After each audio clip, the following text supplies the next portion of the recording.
started. All right, so today I'm going to be talking about the jerk. And it's interesting, I've been watching a lot of different videos, a number of different wads that have come out on CrossFit. And it's kind of like in the beginning with CrossFit when no one really knew how to Olympic lift.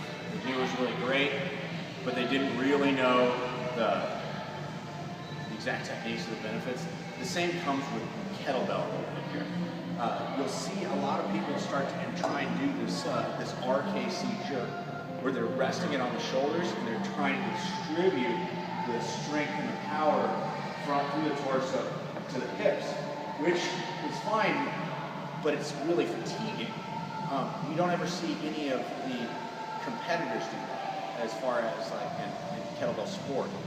And it's because it's not efficient. And so one of the things to understand is that there's a number of things going on that's wrong with this. One, this isn't a barbell, which is pretty obvious, but we often try and apply barbell techniques to a tool that is like the kettlebell, which can have a different application. It's an endurance tool. Typically, you're not just doing like 2 presses or 2 jerks of kettlebell. You're doing at least 10. So the first thing is the most efficient way to do this to distribute power from the hip is to allow the elbow to rest to the hip and move the back out of the way. So the elbow makes a direct line connection to the hip, the glutes being squeezed.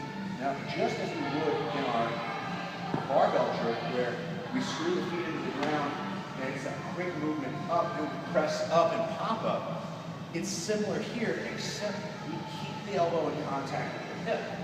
So, as we go down, the shoulders relax, the elbows into the hip. We screw it in, dropping our weight away, dropping elbow into hip. Settling under, standing up.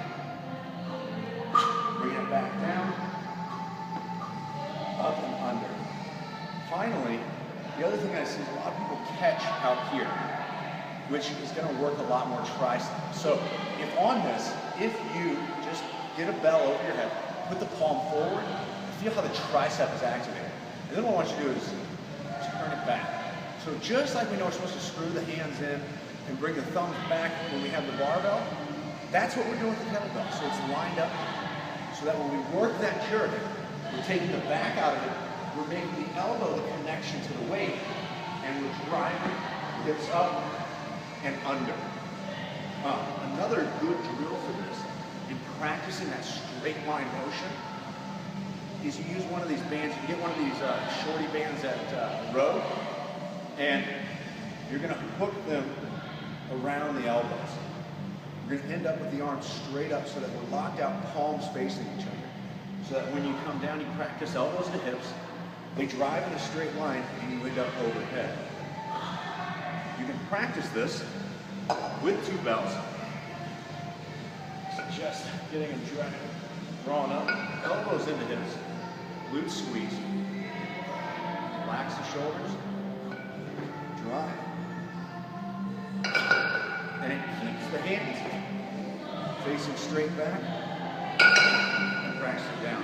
You want to practice this with relatively lightweight, but getting those positions makes you way more efficient. You're wasting too much energy holding it on the shoulders and pressing it up and acting as if it's a barbell when it is a kettlebell. And that means there's some advantages to it into being able to work that midline, basically that midline practice, and moving directly from the hip so that you can have a longer amount of endurance. You can last longer, producing greater results. Give it a try, let me know what you think.